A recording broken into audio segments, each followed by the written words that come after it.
Di sebuah desa yang damai dan indah terlihat seorang ibu-ibu bernama Bu Suminah. Ibu-ibu berusia 50 tahun yang terkenal cerewet, suka ikut arisan dan sering datang ke hajatan hanya untuk mengambil makanan sebanyak-banyaknya, bahkan bawa plastik dan kantong kresek yang besar.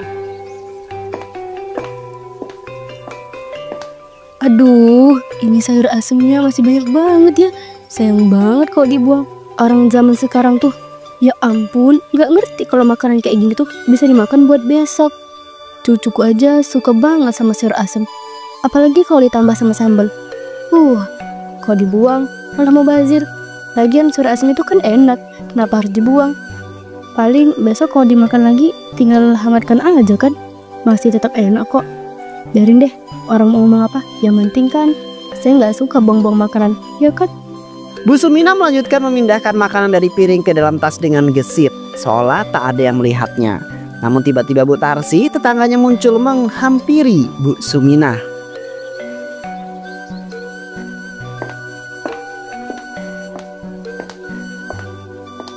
Bu Minah, itu saya dari tanda hajatan kan?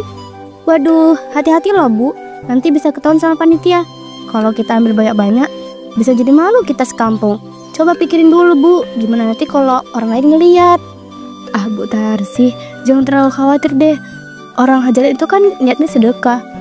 Makanan yang disediakan itu buat tamu kan. Kalau saya ambil lebih sedikit, itu bukan nyolong. Itu kan artinya saya menerima rezeki yang Allah kasih. Lagian kalau makanan dibuang, kan mau bazir. Bukankah lebih baik disimpan? Nanti bisa saya kasihkan di cucu-cucu saya. Itu malah jadi berkah loh Mbak. Jadi kalau ada yang bilang kita nyolong, biarin aja. Yang penting saya tahu niat yang baik. Allah tahu apa yang ada di hati kita. Kan yang penting itu kan niat, bukan apa-apa. Iya Bu Aminah, tapi saya cuma takut kalau nanti masalahnya jadi besar. Kalau sampai ketahuan bisa bahaya. Jangan sampai nanti ada orang yang merasa terganggu. Apalagi kalau panitia udah tahu, nanti malah jadi fitnah. Tapi ya kalau menurut Bu Minah sih nggak masalah, saya ikut aja. Bu Tarsi, saya sih merasa nggak salah. Kalau makanan itu dibuang, itu kan malah jadi pemborosan. Saya udah usia tua, jadi saya tahu betul kalau makanan itu sangat berharga. Kalau kita ambil lebih sedikit untuk dibawa pulang, ya itu nggak masalah. Lagian saya kan tidak ambil hak orang lain. Saya cuma memanfaatkan makanan yang sudah ada. Yang penting kan tidak sia-sia. Kalau ada orang yang nggak suka, biarin saja, itu urusan mereka. Saya yakin Allah akan memberikan jalan terbaik buat kita.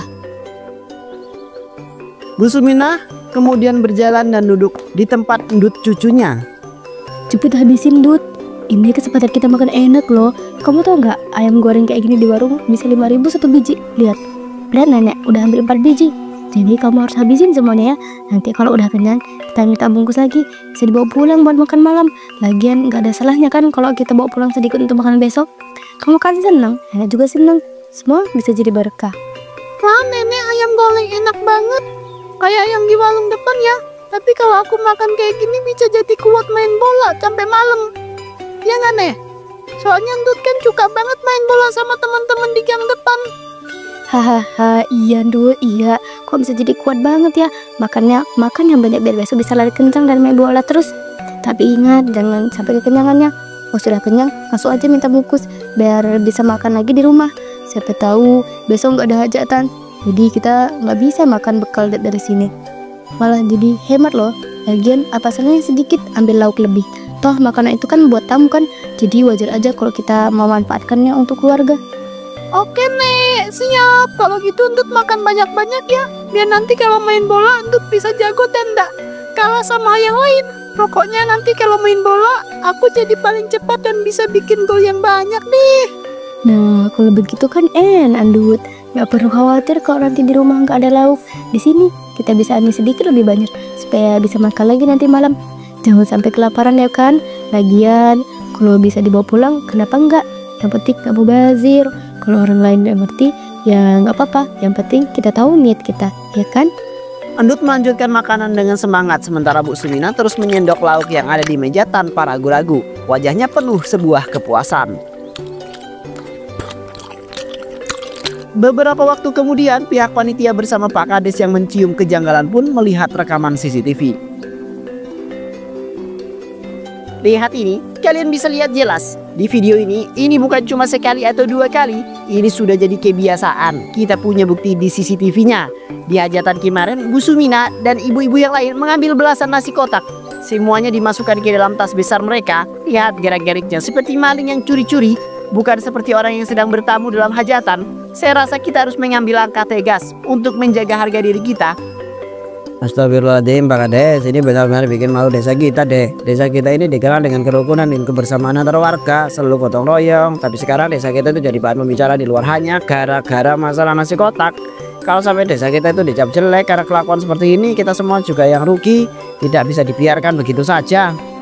Betul Pak Kades, kami pun tak habis pikir. Saat ini kami pikir hajatan berjalan dengan lancar, tapi kenapa tiba-tiba makanan jadi cepat habis? Ternyata bukan karena banyak tamu, tetapi karena ada yang membawa pulang dalam jumlah yang tak wajar.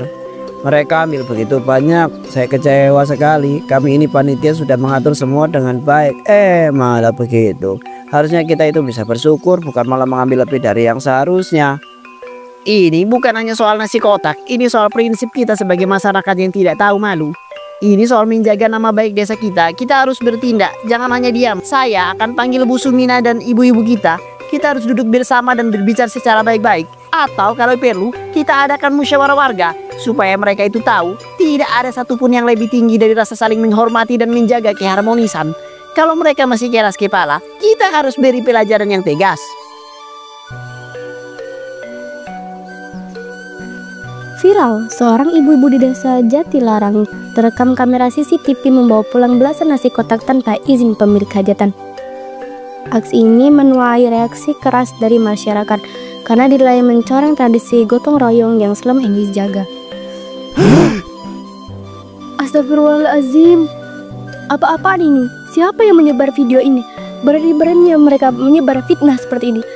Saya itu cuma bawa pulang makanan buat cucu saya. Saya nggak nyolong. Ini rezeki yang Allah beri. Saya nggak salah kalau makanan itu dibiarkan. Kan mubazir. Daripada dibuang, lebih baik saya bawa pulang buat keluarga saya. Mereka pikir saya jualan. Kalau begitu, kenapa nggak ada yang melarang orang buat makanan di hajatan?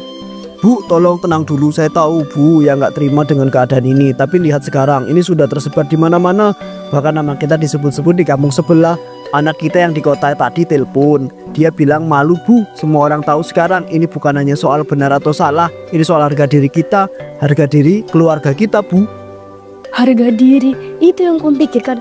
Mereka yang merusak harga diri saya. Saya nggak bisa diam. Semua orang itu sirik. Mereka iri karena saya pintar, hemat, tahu cara bertahan hidup tanpa bergantung sama orang lain. Dan sekarang cuma masalah nasi kotak, saya dihina seperti maling. Kan nggak tahu bagaimana rasanya. Itu bukan cuma soal makanan, ini soal prinsip hidup saya. Bu, terkadang kita merasa benar dalam hati kita, tapi cara kita itu memperjuangkan kebenaran itu yang salah.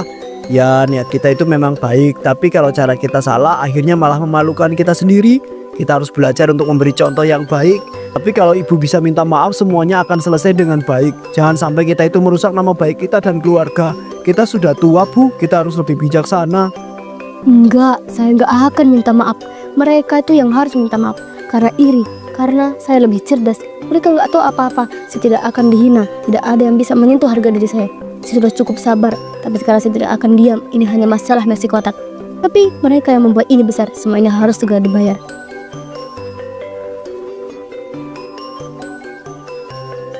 Bu Sumina yang sedang merencanakan aksi balas dendam tiba-tiba mengalami hal yang aneh di luar nalar. Perutnya tiba-tiba membesar tanpa ada peringatan.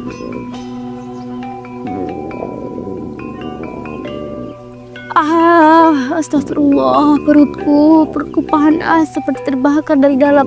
Sepertinya ada bara api yang menyala-nyala. Aduh ya Allah, apa ini?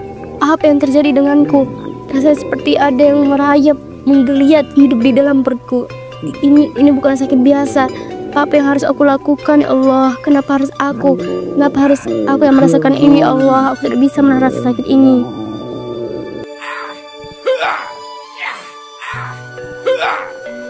Ia mulai tersedak lalu buar muntahan keluar dari mulut Bu Sumina. Bukan hanya makanan tapi gumpalan tanah, daun busuk dan beberapa ulat hidup menggeliat keluar. Ya Allah Bu, astagfirullahaladzim. Ini apa? Tanah, ulat dari mana ini? Ini semua keluar. Apa yang terjadi sama kamu Bu? Ini bukan muntah biasa. Ya Rob, ampuni kami. Apa yang harus aku lakukan? Istriku, apa yang terjadi denganmu? Bu, kenapa kamu itu gak pernah mau dengar nasihat aku toh? Aku itu sudah bilang, aku sudah minta kamu itu minta maaf biar masalah itu selesai, tapi kamu malah keras kepala. Kamu lebih pilih gengsi daripada menunduk di hadapan Allah. Ini bukan penyakit biasa ini. Ini bukan bisa disembuhkan obat warung. Ini azab, Bu, azab. Kita sedang diuji, tapi kamu malah melawan. Kenapa baru sekarang kamu itu sadar? Kenapa harus begini, Bu? Tolong siapapun, ini sangat sakit.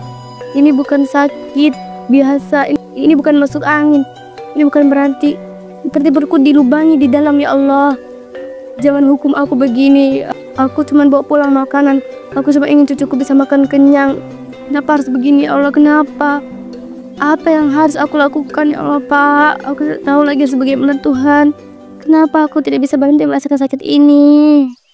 Bu Sumina mendadak kejang lagi, badannya menggelepar keras, kemudian tubuhnya kaku sejenak dan kuat. Sekali lagi ia memuntahkan tanah berlendir bercampur belatung. Kali ini lebih banyak, bahkan lebih menjijikkan. Tolong, siapapun tolong, panggil Ustadz, panggil orang kampung. Istriku dihukum Allah. Tolong, ya Allah, tolong aku. Kenapa engkau beri azab seperti ini? Sungguh aku itu tidak mau menanggungnya. Tolong, kau tolong kami benar-benar menyesal. Astagfirullahaladzim, bau apa ini sebenarnya? Saya tahu sih sudah beberapa hari ini ada bau yang aneh, tapi hari ini benar-benar luar biasa. Makin hari makin kuat, padahal pintunya selalu ditutup rapat. Kok bisa sampai ke jalan seperti ini? Dengar-dengar dari cucu Sumina, katanya dia belum bisa bangun dari tempat tidur. Perutnya terus membesar, katanya seperti ditiup angin. Dan kulitnya, ya ampun, mulai melupas satu persatu, seperti daging busuk yang dipisahkan pelan-pelan. Saya nggak sanggup lagi bayangin itu, ya Allah. Saya jadi ngeri sendiri mendengar cerita itu. Bu RT, kami semua di sini juga sudah muak sebenarnya dari awal. Sudah banyak yang bilang ke Bu Sumina supaya dia sadar dan tidak begitu keras kepala, tapi Bu Sumina itu selalu merasa dirinya yang paling benar. Semua orang sudah menasihati supaya jangan suka ngantongin makanan berlebihan seperti itu. Itu bukan haknya, tapi malah dia bilang orang lain iri sama dia. Sekarang coba lihat, Allah sudah menunjukkan pelajaran ini kepada kita semua. Ini adalah akibat dari keserakahan yang tidak terkendali. Semua peringatan itu ternyata memang ada artinya. Kasian banget ya, Pak. Yang paling kasihan itu cucunya, anak kecil masih polos, tapi tiap hari masih mencium bau busuk kayak gini. Sedih begitu, suaminya sendiri juga nggak tahan. Katanya sekarang malah ngungsi ke rumah anak mereka di kota. Lihat saja rumahnya sekarang, itu seperti rumah kosong, rumah hantu. Semua tirai ditutup rapat, nggak ada suara apa-apa.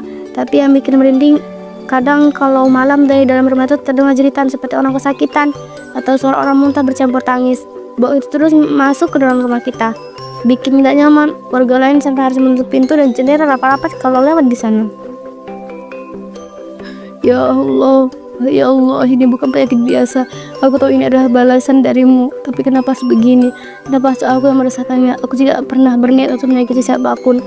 Aku tidak pernah bermaksud mengambil yang bukan hakku. Aku cuma ingin keluargaku kenyang. Aku cuma ingin cucuku bisa makan enak tanpa harus susah payah minta bantuan orang lain. Aku hanya ingin memberikan kebahagiaan dengan cara yang salah. Bu Sumina mencoba untuk duduk, tapi tubuhnya terasa begitu lemah. Ia memegangi perutnya yang membesar, seolah ingin mencegah sesuatu yang buruk terjadi.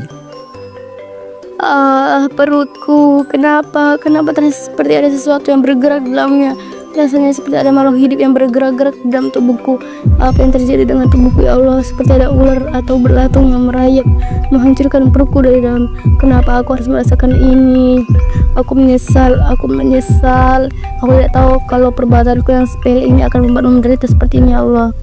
Akan membuatku menderita seperti ini, ya Allah. Apa aku begitu hina di hadapanmu?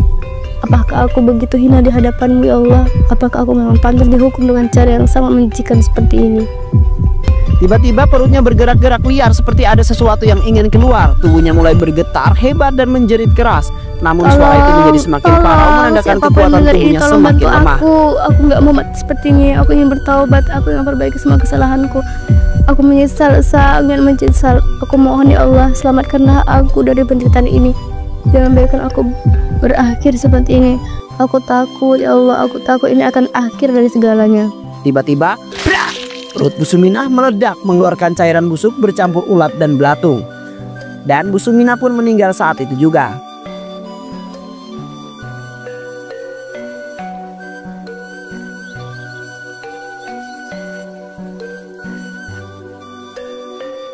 Sulastri, saya mohon maaf yang sedalam-dalamnya. Ini bukan keputusan yang mudah. Saya bicara ini bukan hanya sebagai kepala desa, tapi sebagai perwakilan seluruh warga. Tadi malam kami berkumpul dan kami sampai pada keputusan yang sangat berat. Dengan segala hormat kepada almarhum ibumu, Ibu Suminah, kami sepakat beliau tidak bisa dimakamkan di tanah pemakaman desa ini. Pak Kades, saya mohon tolong jangan hukum ibu saya seperti ini. Saya tahu betul ibu yang bukan orang yang sempurna. Dia bukan malaikat, dia punya banyak salah.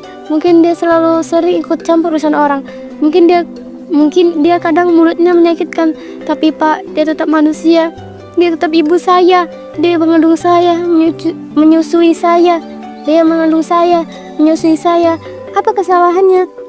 Apa kesalahannya masa hidupnya tidak bisa dimaafkan kalau setelah ia meninggal? Sulastri, jujur kami ini turut berduka sungguh. Tapi kau suka harus tahu, ini bukan soal dendam pribadi, ini bukan soal suka atau tidak suka. Ibumu semasa hidup memang sudah membuat banyak warga merasa terganggu. Tiap hajatan beliau mengambil makanan berlebihan, bahkan sebelum yang punya acara selesai makan. Banyak sudah menegur tapi tanggapannya beliau malah menyakitkan. Iri ya sama saya, dasar miskin mental, begitu katanya. Kami menahan malu, menahan rasa, tapi beliau tetap mengulangi. Dan sekarang setelah beliau meninggal, keadaan jadi makin tidak wajar. Malam-malam ada yang dengar suara jeritan dari dalam rumah ini. Bayangan hitam kemudian melintas, bau busuk yang menyebar kemana-mana, sampai ada anak-anak sakit karena mual. Kau pikir kami semua itu tega menolak penguburan ini? Tidak Sulastri, kami hanya tidak mau kejadian ini membawa petaka lain bagi seluruh kampung. Saya tahu betul ibu saya keras kepala, Pak. Kadang kasar, kadang tidak tahu malu. Tapi juga dia manusia, Pak. Tidak ada manusia yang luput dari celah. Kalau semua kesalahan harus dibayar sampai setelah mati, lalu siapa yang bisa tenang di kuburan? Haruskah ibu saya juga diperlakukan seperti bangkai, tak bertuan? Saya mohon, kalau bukan demi ibu saya, setidaknya demi saya, demi cucunya, berikan kami sedikit belas kasih. Sulastri, kami juga ibu, kami juga punya anak-anak. Kami tahu bagaimana perihnya kehilangan, tapi kami juga punya tanggung jawab menjaga rasa aman dan bersih hati kampung ini. Apa yang dilakukan almarhumah ibumu itu bukan sekedar kesalahan kecil yang merusak tataan sosial, mengolok-ngolok tetangga yang menegur, yang menjadikan keburukan sebagai bahan kebanggaan. Banyak dari kami sudah mencoba sabar, mencoba memaafkan, tapi kejadian-kejadian akhir ini membuat kami semua takut kalau membiarkan jenazah ibu dukun di sini akan ada yang meniru kelakuannya. Sulastri, saya tahu kau itu perempuan yang kuat, tapi saat ini yang paling bijak adalah menerima kita. Yang paling bijak adalah menerima kita hidup di kampung ini bersama-sama. Kalau satu orang berbuat buruk, satu kampung bisa menanggung akibatnya. Ini keputusan berat bagi kami, bukan karena kami benci, tapi karena kami ingin semuanya itu belajar. Kami tidak akan menghalangi kalau kau ingin membawa almarhum ke makam keluarga di luar kampung. Tapi untuk dimakamkan di sini, di pemakaman kampung ini, maafkan kami semua sudah sepakat tidak bisa. Dan pada akhirnya jenazah Bu Suminah pun terluntang-lantung karena bingung mau dimakamkan di mana. Setiap kali dibawa ke pemakaman, setiap itu pula lah jenazah selalu ditolak. Hingga pada akhirnya jenazah pun dimakamkan di tanah kosong kampung halamannya dulu.